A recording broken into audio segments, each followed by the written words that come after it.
El ajedrez es solo táctica, han llegado a decir algunos, pero no como una opinión estricta en esos términos, porque evidentemente la estrategia, la técnica, la preparación de las aperturas, la memoria, el cálculo y otros elementos son también esenciales, sino como una manera de resaltar la gran importancia, efectivamente, de la táctica. Y uno de los jugadores tácticamente más brillantes es sin duda Arkady Naivitz, quien ya nos ha deleitado anteriormente en este rincón de los inmortales con su inmenso talento. Hoy, si no se mueven de ahí, les aseguro que también les va a deleitar. Naivitz juega ahora, cuando grabamos este vídeo, en abril de 2023, con la bandera de Azerbaiyán. Pero cuando se jugó esta partida que vamos a ver, en 2013, era alemán. Y de hecho estamos en Alemania, en la famosa ciudad balneario de Baden-Baden. Naivitz tiene las piezas negras y con blancas su compatriota Daniel Friedman, quien empieza la partida con D4 y Naivitz va a plantear la defensa india de rey con caballo F6, C4, G6, caballo C3, alfil G7, E4, D6. Friedman opta por la variante clásica con caballo F3, enroque corto, alfil E2, E5 y ahora en lugar de D5 la partida, digamos que el centro se mantiene ahí estable, se juega enroque corto, caballo C6, alfil E3, caballo G4 molestando al alfil, alfil G5, F6, alfil H4, G5, alfil G3. Bien, ahora las blancas están amenazando caballo por G4, porque caballo por G5, porque el caballo negro en G4 está defendido solo una vez por el alfil de C8 y en cambio está atacado por rayos X por dos piezas blancas. Por tanto, Naivitz se retira y juega caballo H6. Entonces Friedman toma en E5, Naivitz lógicamente retoma con el peón de F.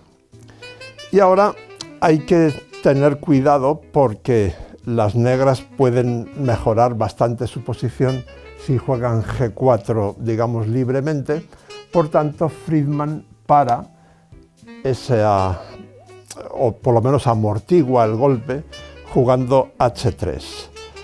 A lo cual Naivitz juega rey H8, lo que Friedman aprovecha para jugar C5. Es probable que hubiera sido más preciso con las negras jugar primero caballo F7 en lugar de rey H8, porque ahora este golpe es realmente interesante, aprovechando que la dama es la única pieza que defiende el peón de G5. Por tanto, si las negras tomasen en C5 después del cambio de damas y la captura en G5, las blancas estarían muy bien, tendrían un juego más armónico, mejor disposición de sus piezas. Así que Naivitz deja el centro como está y sigue con su ofensiva por el flanco de rey con G4, H por G4, alfil por G4, C por D6 y C por D6.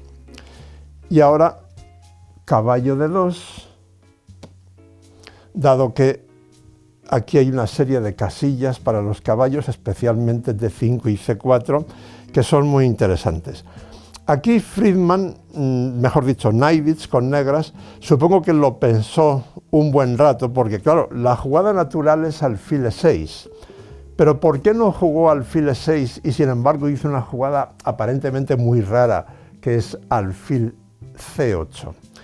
Probablemente porque contra alfil E6 no le gustaba la idea de que Friedman contestase con alfil C4, cambiando los alfiles de casillas blancas, de tal modo que esta debilidad en D5, que es en casilla blanca, sería todavía mayor si no estuviera este alfil para poder protegerla en un momento dado.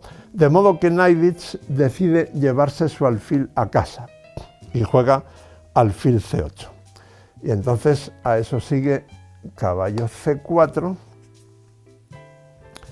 Ahora las negras tienen que intentar montar un ataque por el flanco de rey, puesto que tienen las piezas, digamos, mejor coordinadas en esa dirección, pero antes de nada, dado que el peón de D6 está atacado, es importante intercalar la jugada caballo D4. Obviamente esa es una casilla magnífica para el corcel negro. Caballo E3, caballo F7 y ahora caballo C2, ofreciendo el cambio de caballos en D4 y caballo G5. Bien, aquí conviene parar un poco porque normalmente la táctica se basa en la estrategia. Primero se consiguen una serie de ventajas estratégicas para poder explotarlas tácticamente. Las negras en esta posición tienen sus piezas bastante bien armonizadas para atacar en el flanco de rey, mientras que las piezas menores blancas, especialmente los caballos, están un poco alejados de su rey para poder defenderlo seriamente. También es verdad que las negras todavía no han desarrollado, este alfil ha vuelto a su casa y no han desarrollado la torre de A8, lo cual no hace temer por parte de las blancas que haya amenazas tremendas de las negras. En principio no parece que las haya. Sin embargo, aquí empieza la táctica brillantísima de esta partida, empezando por una imprecisión, por un error de Friedman, quien no se da cuenta del verdadero peligro. Friedman juega alfil D3, sobreprotegiendo el peón de E4, cuando en realidad lo que había que sobreproteger era la casilla F3. Supongo que a Friedman le dio un vuelco el corazón cuando Najdic contestó de esta manera: caballo de D a F3 jaque. Lógicamente hay que tomar, porque llevar el rey a una columna abierta pues sería, en fin, poco menos que suicida. Y me imagino que la primera impresión de Friedman sería: pero este hombre, ¿qué me quiere hacer? Yo tomo en F3 y si ahora caballo por F3 jaque, rey G2, luego puedo llevar la torre H1, ¿cuál es el problema? ¿Qué quiere hacer? ¿Por qué ha sacrificado una pieza? La clave está en la siguiente jugada de Najdic, que no es retomar en F3 con jaque, sino dama D7, tan elegante como muy peligroso, porque ahora amenaza dama H3, o bien caballo por F3 jaque y luego dama H3, en cualquier caso amenaza un ataque absolutamente letal. Hay que espabilarse aquí con las blancas, porque si no, insisto, Friedman quedaría perdido de inmediato. Por tanto, ahora sí que es esencial defender el peón de F3 con alfil E2. Y de modo que si las negras ahora contestasen con dama H3, las blancas jugarían caballo D5 y parece que tendrían más o menos todo bajo control, porque el caballo en D5 estaría evitando la maniobra torre F6, torre H6, que sería mortal de necesidad. Por tanto, Najdic, con muy buen ojo y precisión, juega primero torre F6, primero pasa la torre y mantiene la dama ahí. Caballo D5, torre H6.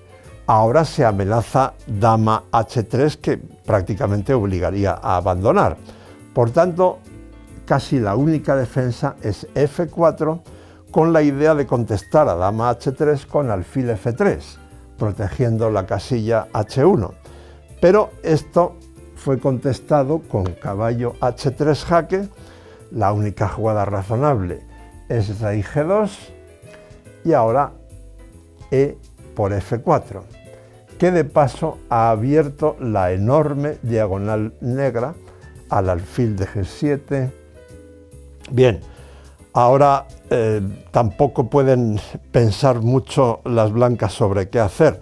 Tomar en F4 es evidentemente suicida porque se cambian los caballos y la dama entra en H3 ganando, por tanto hay que jugar alfil H2.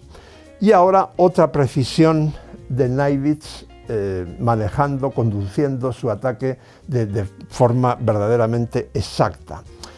Sería bueno jugar caballo G5 con ideas similares a las de la partida, pero es aún mejor jugar primero F3 jaque, como enseguida van a ver ustedes. Esto prácticamente obliga a alfil F3, ahora caballo G5, ante la tremenda amenaza dama H3 jaque, probablemente es única, caballo F4, y ahora otro golpe muy preciso y tremendo, torre por H2 jaque, rey por H2, y fíjense por qué era muy bueno haber jugado F3 jaque, porque ahora esto permite alfil E5, clavando ese caballo con efectos en principio decisivos, aunque como van a ver muy pronto hay algunos matices.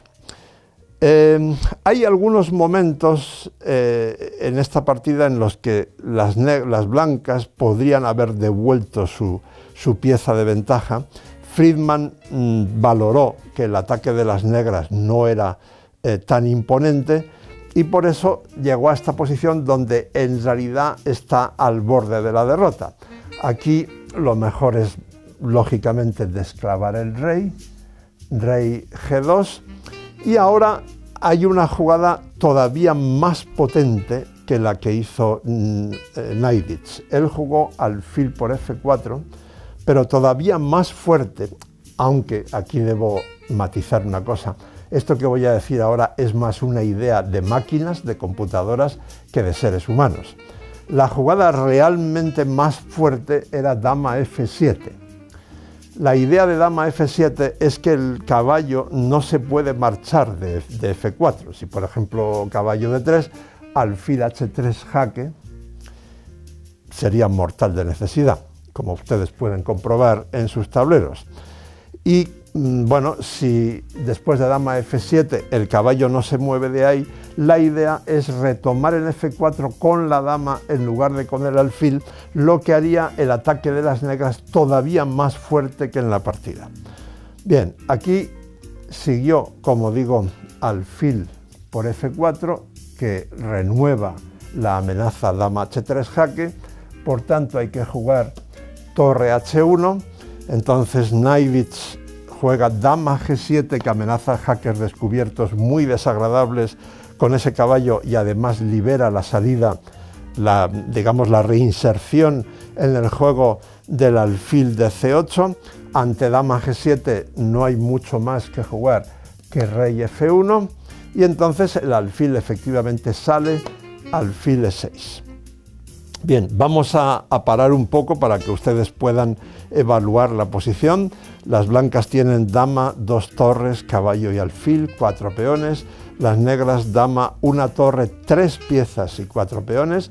Es decir, hay una calidad de ventaja de las blancas, pero fíjense qué diferencia de monarcas. Este rey está muy expuesto en F1, en cambio el rey negro está muy seguro, o bastante seguro, enseguida verán ustedes que no tanto, pero mucho más seguro que el blanco sin duda, en H8, y además las piezas negras están realmente armónicas. Bueno, aquí Friedman opta por una defensa activa, juega caballo D4, tocando el alfil de E6, y contra alfil C4 jaque se tapa con el alfil N2. Y ahora sigue la sinfonía táctica de Najdic, que juega caballo por E4, dejando el alfil aquí indefenso. Bien, aquí voy a pararme otra vez porque es un momento, uno de los momentos culminantes de la partida. Me imagino que Friedman pensó mucho su siguiente jugada, porque tiene mucho que calcular, no solo que pensar desde el punto de vista estratégico, sino sobre todo calcular con mucha precisión cantidad de variantes realmente complejas. Él llegó a la conclusión de que lo mejor era lo más complicado. Ciertamente lo que él hizo, que fue tomar el alfil en C4, implica o incluye algunas trampas y variantes muy espectaculares, y me imagino que él no resistió la tentación, como casi todos los ajedrecistas, pues de crear belleza en el tablero. Sin embargo, si la pregunta es ¿cuál es la defensa más resistente de las blancas en esta posición?, entonces la respuesta es torre G1. La jugada más natural, torre G1 atacando la dama de G7, llevaría a una posición muy compleja de tres posibles o tres probables resultados. Podría ganar cualquiera de los dos. Me imagino que torre G1, dama F6. Luego las blancas de algún modo podrían intentar buscar el cambio de damas en la gran diagonal negra. La posición que yo he analizado como variante principal, no les quiero marear con jugadas y más jugadas, pero el concepto básico es que las negras, después del cambio de damas, se quedan con calidad de menos, pero con un peón de ventaja y con muy buen juego de piezas, tal vez un poco mejor para las negras. En lugar de eso, como digo, Friedman toma el alfil de C4. Y él ha calculado variantes complejas y espectaculares. Contra alfil por C4, lo que siguió en la partida es caballo D2 jaque. Esta jugada parece obligada. Entonces rey E2, y ahora es cuando hay que calcular mucho. Lo que Friedman vio fue sobre todo dos variantes. Primera, ¿qué ocurre si las negras siguen con la jugada normal torre E8 jaque, rey D3, a continuación dama G6 jaque, el rey tiene que salir a C3, el caballo vuelve a dar jaque en E4 y el rey se marcha a B3. Como la dama desde G6 no podría pasar al flanco de dama porque se lo impide el peón de D6, las negras ahí no tendrían nada mejor que repetir jugadas volviendo a dar jaque con el caballo en D2, el rey blanco estaría en B3, el rey regresaría y tablas por jaque continuo. Esa es la primera variante básica que calculó Friedman sin duda alguna. Pero hay una mucho más espectacular todavía. Quizá alguno de ustedes ya se esté preguntando, bueno, pero si en lugar de capturar el alfil, la dama captura el caballo de D4, entonces el rey estaría sometido a este fuego cruzado con la amenaza del jaque de la torre N8. Dama por D4 parece letal para las blancas, ¿no? Mortal de necesidad, pero no, porque contra dama por D4 seguiría nada menos que torre por H7 jaque. De pronto el rey negro que parecía tan seguro deja de estarlo. Repito la variante, dama por D4, torre por H7 jaque, rey por H7, dama H1 jaque, y el rey no debe venir a G7 porque entonces dama por B7 jaque tocando la torre.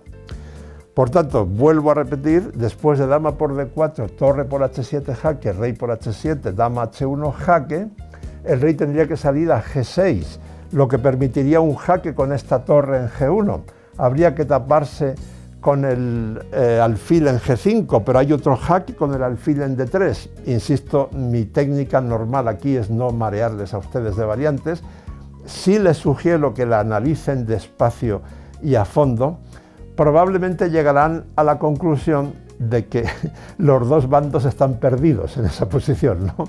Porque es tan complejo, los dos reyes corren tanto peligro que puede pasar cualquier cosa. Probablemente es un poco mejor para las negras la posición, desde un punto de vista objetivo, pero complicadísima. En lugar de eso, Naiditz profundiza todavía más aún más que Friedman, y encuentra, digamos, el meollo de la posición y hace esta jugada tan elegante como buenísima y finísima también, ¿no? D5. ¿Por qué es tan importante esa jugada? Bueno, porque primero elimina el obstáculo que impedía que la dama pueda pasar del flanco de rey al flanco de dama. Segundo, segundo,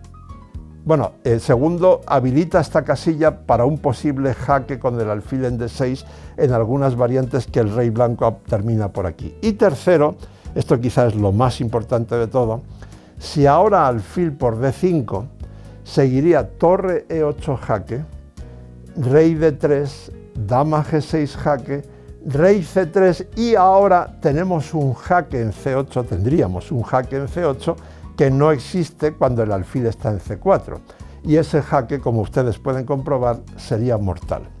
De modo que no es bueno para las blancas aceptar este regalo con veneno mortífero en D5. Así que Friedman decide devolver la pieza y juega dama C2, a lo cual siguió con torre E8 jaque de Neidich y ahora se ha habilitado la casilla D1 para el rey y por tanto se puede tomar el alfil con el caballo. Ahora se amenaza dama por D4 jaque, es por tanto necesario defender ese caballo que vuelve a ser atacado, en este caso con la torre en E4. Ahora, ¿qué se puede jugar con las blancas? Pues seguramente no hay nada mejor que caballo F5, atacando la dama negra y ofreciendo el cambio de damas al mismo tiempo.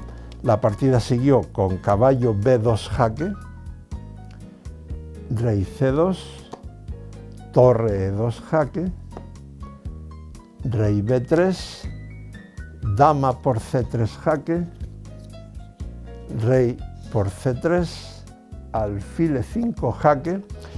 Si ahora rey B3, seguiría caballo C4, el alfil estaría atacando la torre de A1 y esa torre no podría venir a B1 porque entonces caballo D2 jaque y luego se tomaría la torre. Fíjense en que ahora las negras tienen dos peones de ventaja, lo cual es muy importante a la hora de evaluar las diferentes posiciones finales después de estas combinaciones tan complicadas. Por tanto, Friedman se tapó con el caballo en D4, pero a eso siguió torre E4. Como el caballo está controlando la casilla D1, pues no parece especialmente bueno llevar una torre a D1. Así que Friedman optó por tomar el caballo en B2, a lo que siguió alfil por D4 jaque, rey B3, alfil por A1, torre por A1. Bueno, aquí, después de torre por A1, Friedman se rindió, probablemente porque calculó un poco este final de torres y se dio cuenta de que no tenía nada que hacer. Voy a mostrarles una variante, digamos, bastante ilustrativa de lo que podría haber pasado, ¿no? Ahora jugarían las negras H5. La idea básica es obligar a que esta torre tenga que ponerse totalmente pasiva en la casilla H1 y entonces el rey negro gana la partida cómodamente. Por ejemplo, torre D1, D4, rey C4, H4, no se puede tomar el peón porque después del cambio de torres el peón corona, rey D5 atacando la torre, torre E7, rey D6 atacando la torre, torre H7, torre por D4, H3, torre D1, H2, torre H1, rey G7 y el resto es una cuestión de rutina técnica, porque la torre está totalmente inmovilizada en H1 y entonces el rey negro irá progresando, amenazando con venir a F3 y G2 y además, por si eso fuera poco, las negras tienen 2 contra 1 en este flanco, con lo cual avanzándolos podrían conseguir otro peón pasado totalmente decisivo. Bueno, hemos hablado hoy mucho de táctica y estrategia y quiero recordar que cuando se habla de fútbol, esas dos palabras se emplean siempre al revés. Se habla de la táctica del entrenador cuando en realidad se están refiriendo a cómo el entrenador prepara el partido. Eso es estrategia, eso no es táctica. Y se habla de jugadas de estrategia como un golpe franco o un saque de esquina, cuando en realidad eso son jugadas tácticas. La táctica es algo muy concreto para aprovechar una ventaja estratégica o bien un recurso defensivo para librarse de un ataque, pero es algo muy concreto, como nos ha demostrado hoy Najdic con extraordinaria belleza. Hay que ver qué bello e interesante puede ser el ajedrez. Si quiere usted ver más vídeos como este, tenemos un montón. Le sugiero que se suscriba a este canal y si ya está suscrito, bueno, pues que siga disfrutando durante mucho tiempo. Y por supuesto, mil gracias.